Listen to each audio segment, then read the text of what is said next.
Welcome to the shop. Hope you're having a great day. Time for part 2 where we start on the bevels. Are you ready? Here we go.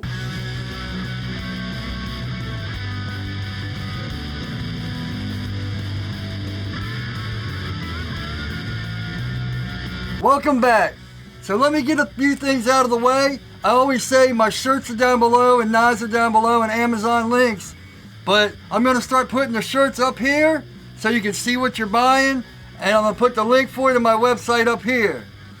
Amazon links I'll explain a little bit later.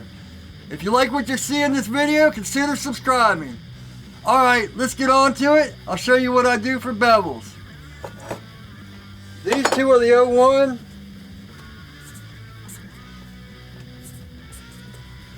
This is 1084.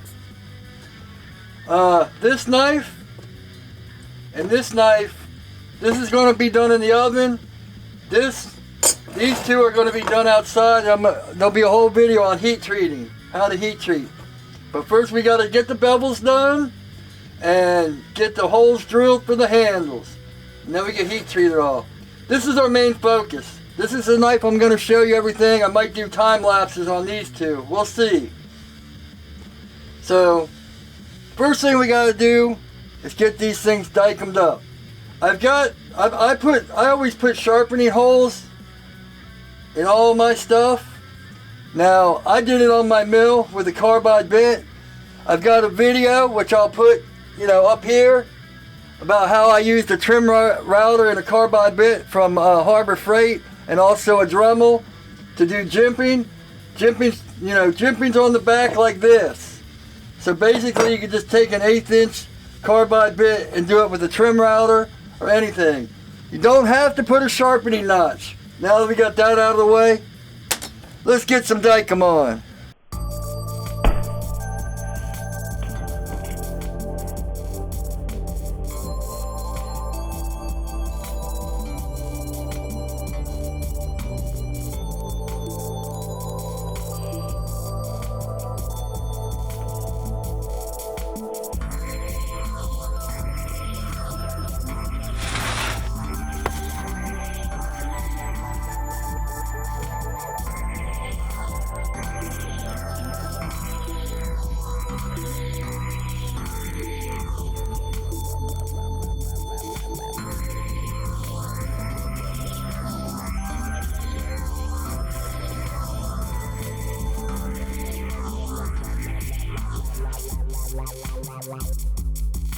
While this is all drying out, let me get into the Amazon links thing. I always say links are down below, but I don't really explain what they are.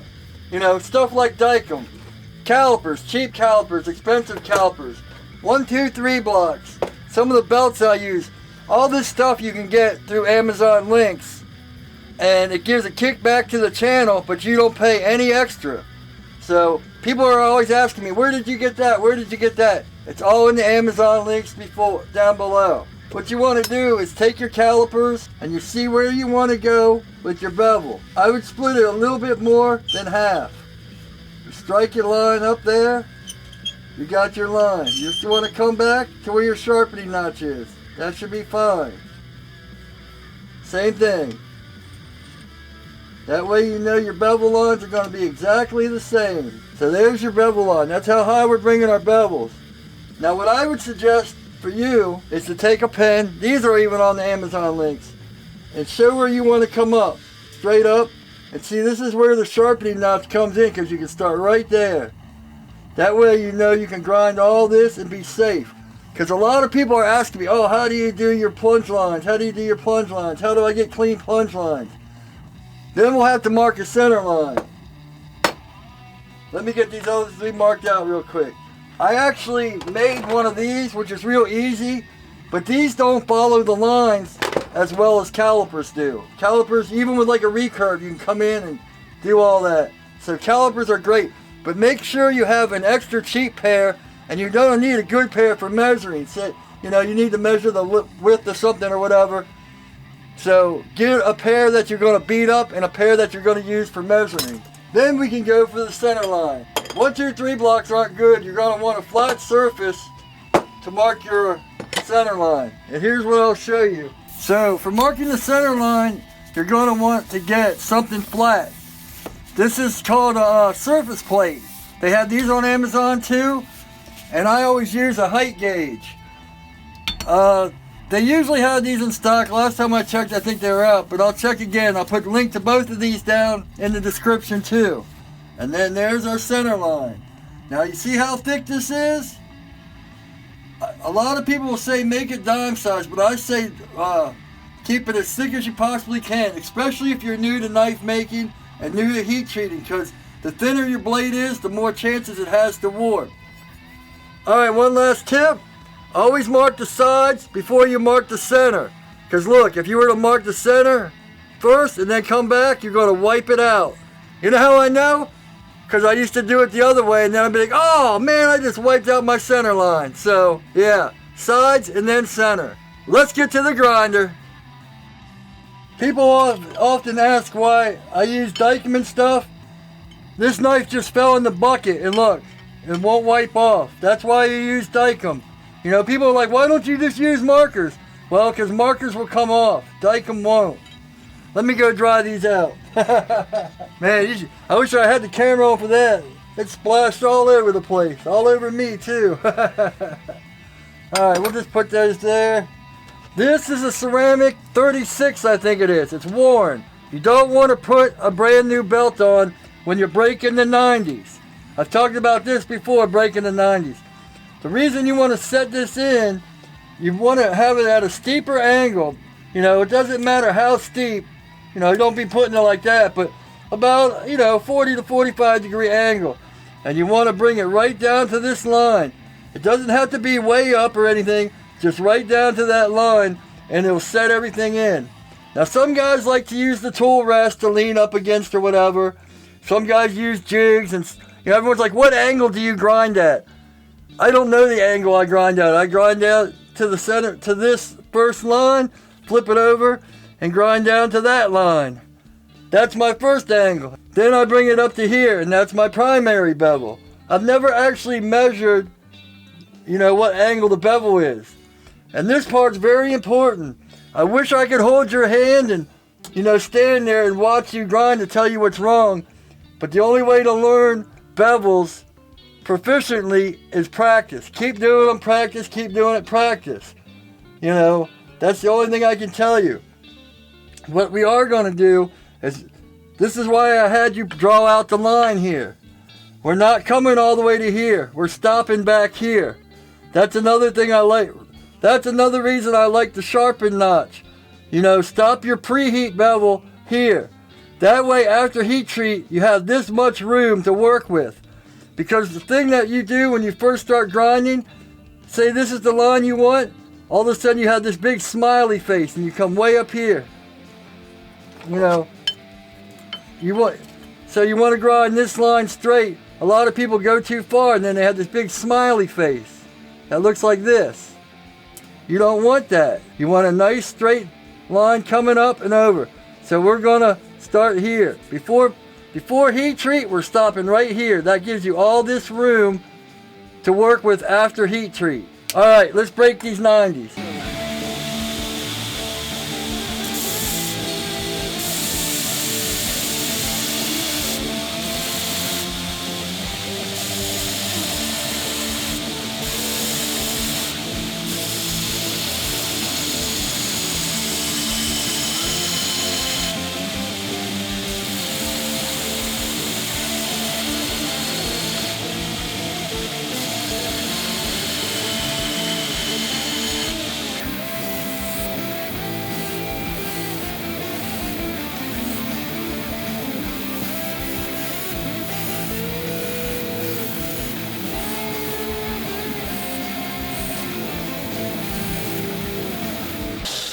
Alright, there we go. See how uneven these grinds are and all that?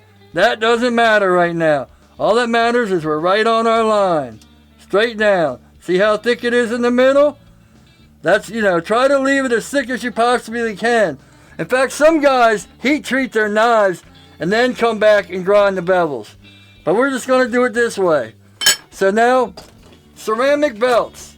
When you're grinding, Ceramic belts cost more, but you want to use ceramic belts. Whenever you're doing bevels, and all the way up from 36 to like 120, even my 120s I started using ceramics. So once you get to 240, you can switch to aluminum oxide or whatever you prefer.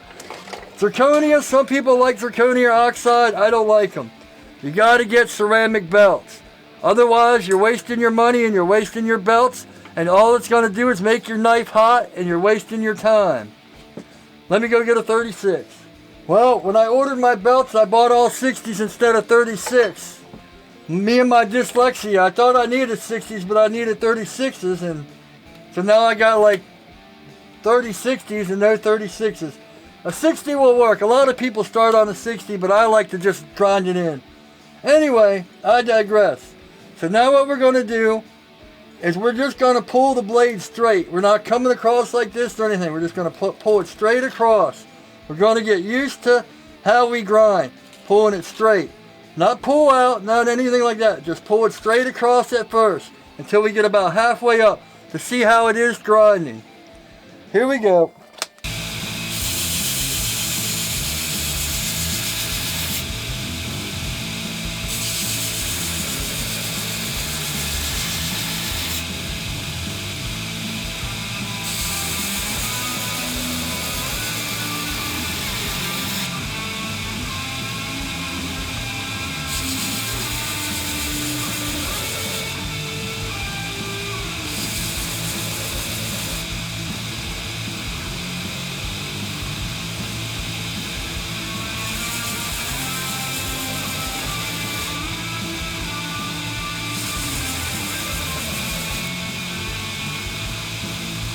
Now, if you just hold it here, you're going to have a line here and here. Watch, I'll show you.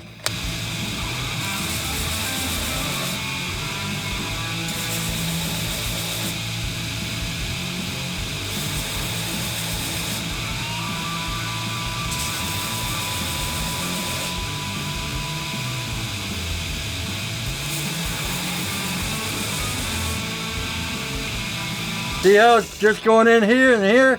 Now, if you're trying to do a compound grind or something, fine. But once you get comfortable pulling it straight across, then you're going to start pulling it out just a little bit, just to see how it feels. Straight, and then when you get to about here, just start pulling it out. Pulling it out. And we're going to put pressure back. So we're going to be coming straight across and kind of pulling back. Now, don't push back like that and grind way up here. Just slowly put slow pressure, pull out just a little bit, and come back down.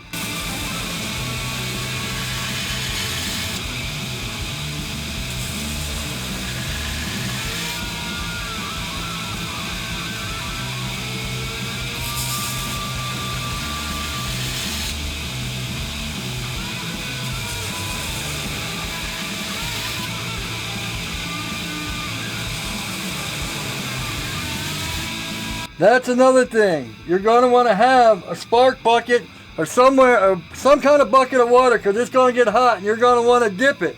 Even if it's not heat treated, it's going to get too hot to hold. You can wear gloves, but I don't wear gloves because I want to feel the blade. I don't want these gloves taken away from how my touch of the blade. So you can see there's a facet there already we're going to have to bring down. So right here we're almost to the line. So we're going to have to bring the line down here and down here. See, this happened because I was holding it like that. So we came down to the line. So that's why you want to keep a motion and keep pressure. You don't want to just straight in, because then you'll grind all the way to the line and then you'll have stuff here. You just want a nice consistent grind. Pull it nice and straight. And when you get comfortable with that, start pulling out a little bit. You know, you can come down, but we're not going to get to that. You just want to come straight and then start pulling out. That'll give you this distal taper.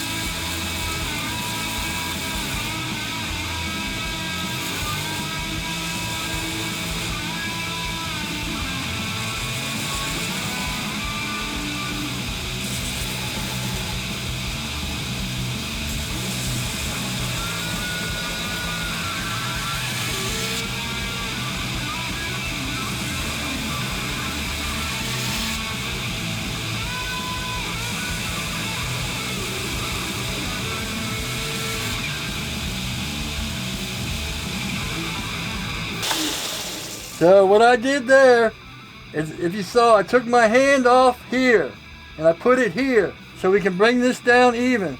Now we just got to smooth out all these facets. What I usually do pre-heat treat is I'll try to keep a straight line, you know, say a 1/4 inch below this line, and I'll just try to keep it straight, you know. But now we just got to take out all these facets.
See, I didn't go. This is what your blade looks like when you first start grinding. See how, that's the smiley face right there.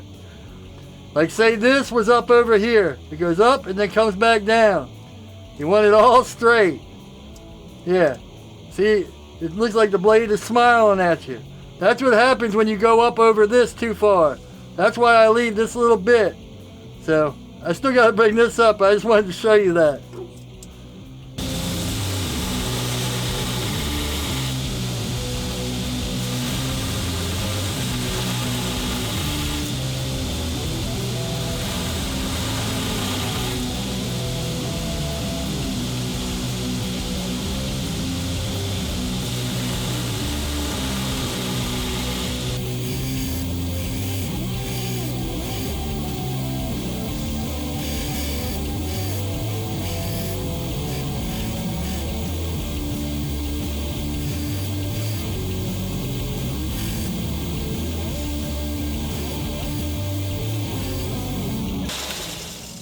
So there, bam, we got a bevel. Now you just do that up to 120. So you'll have a preheat bevel, and then that's it. We got a nice thick center line. We got a nice clean bevel. They're nice and even. If you notice, you know, you've got to learn with one hand and copy it. Me, I had to figure out a whole new compensation for this hand. So you'll notice I'm over here like this, trying to pull it and get it straight. That's why I kept going like that. You want these even. This one still has to come up just a little bit, but I can get that with the 120. But that's just what you're going to want to keep doing. Everything's nice and clean and nice and straight. You know, where you put these fingers is going to dictate how far this comes down. So that's what you want to keep doing. You just push your fingers there and that'll press it. Now, if you pull back, you're going to come way up and over. But see, now we have this much room after heat treat to put our ricassos in. So I'm going to go ahead and put a 120 on here and do just what I did before. You know, just practice, practice, practice. Just pull it straight. Pull it straight to get used to it. Then when it starts coming up, you can just come and pull out just a little bit. You know, just a little bit. And you just have to keep going. There's no trick, there's no secret to doing bevels. It's just practice and getting your hand coordination. Using your fingers to show where you want your bevels. And that's about it. I mean, that's, you know, when you see low spots or anything, take them out. You know, the thing is, pre-heat treat bevels aren't as important as post-heat treat bevels. Right now, you just want to get it down You know, I like to leave it thick, like I said, in case when I straighten it or whatever, I have to take more off of one side than the other. Let's go drill some holes in these and we'll be ready for heat treat. Alright, I'm going to finish the other two, so time-lapse time.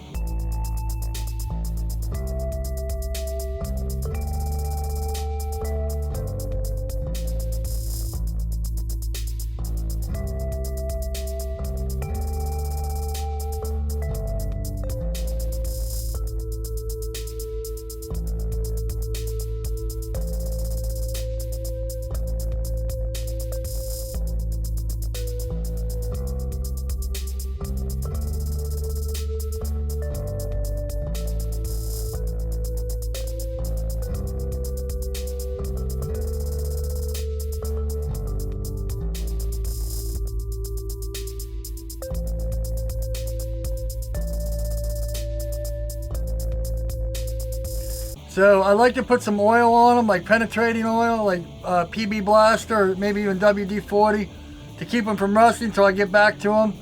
Tomorrow we'll come in, I'll show you how I drill all the holes out, and then they'll be ready for heat treat. Now let me show you something. This one came out okay, fine, perfect. Why is this the one I keep dropping? I dropped it in the last video. That one, and then this one. This came out nice, but then I was getting tired and I didn't stop. And that could have been disaster. I didn't bring it over too far here or anything, but yeah, you can see I was starting to mess up and get tired and not pay attention. I can fix it, but that's when you got to be careful. If you feel yourself getting tired or anything like that, just stop and put it down and yeah, take a break. Go eat some lunch or dinner or something, but this side came out real nice, and then I almost messed up this side. I was just getting tired and wasn't paying attention, and you can see up here it slipped away from me a few times, but this can be fixed. Right now we're just learning how to do bevels, not fixing them. Maybe that'll be another video. So I'm going to take a break, and then we'll get back to drilling.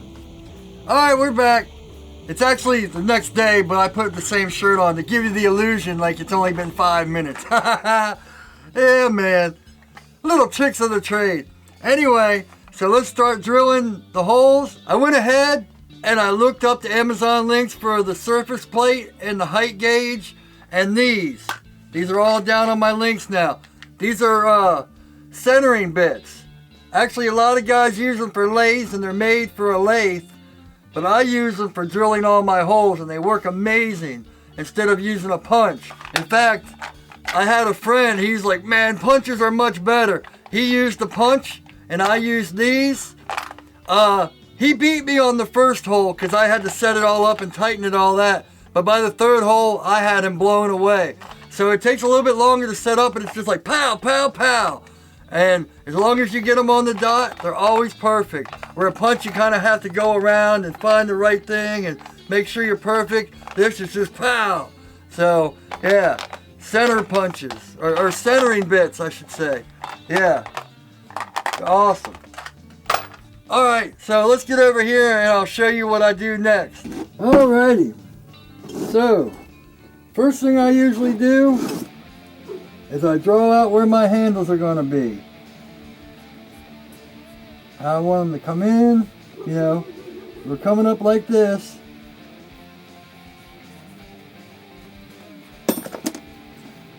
Yeah, here's going to be our ricasso.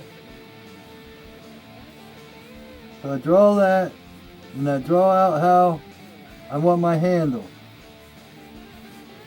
That way you know where to set your lanyard hole if you want one. You don't have to have a lanyard hole. And then where you want your other 2 holes, or 3 holes, or how many. What I usually do is I'll break it in the middle. Bam, there's one. There's our 1 hole. Now I'll come down here somewhere. I break it right in the middle. Bam, there we go. Now if you want to, you can move them up or down a little bit, however you choose. But there's our 3 holes, and here's how the handle's going to come down. So now you know the handle and this. That way you don't have to worry about the handle coming over and then this one being too far over, or the mismatching or whatever. Let me mark these other 2 up. and then we'll get them on the thing. Sometimes I'll just eyeball it, and they're usually pretty good. Because you got to think, when you're shaping them, you're going to have to take some of the top and bottom off, but it's up to you. You can be precise with it or not, or however you want to be. It's your knife. Over to the drill press, I'm just going to show you how I use the centering bits, and then drill the holes, and then the rest will be in high speed. And then that should be it. They'll be ready for heat treat. Over to the drill press.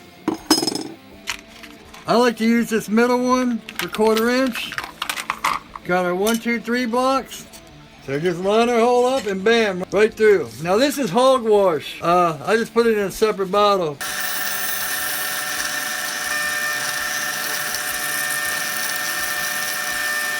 It's always good to have some kind of clamp behind you. This is like a drill press clamp. This connects right to it. It's only made for drill presses.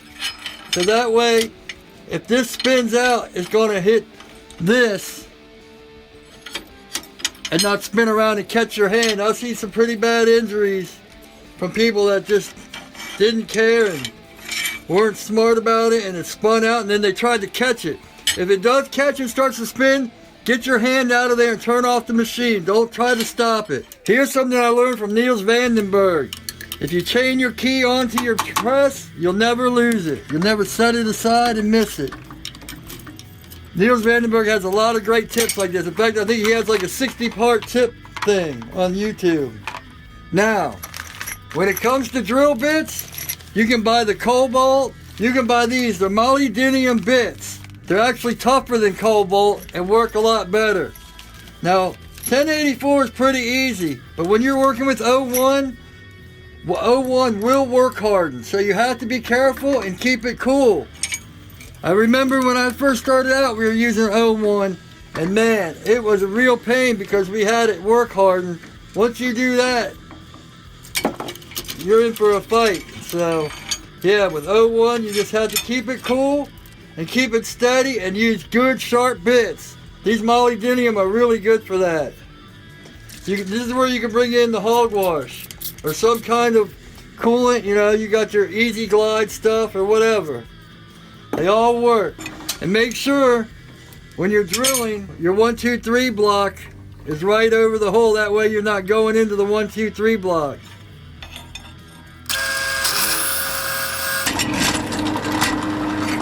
You see that? It caught, but just stopped it. So, then the last step is countersinking. You want to do this to clean up your holes. That way you don't have any burrs or anything down on your holes. Uneven surfaces. And then we're about finished.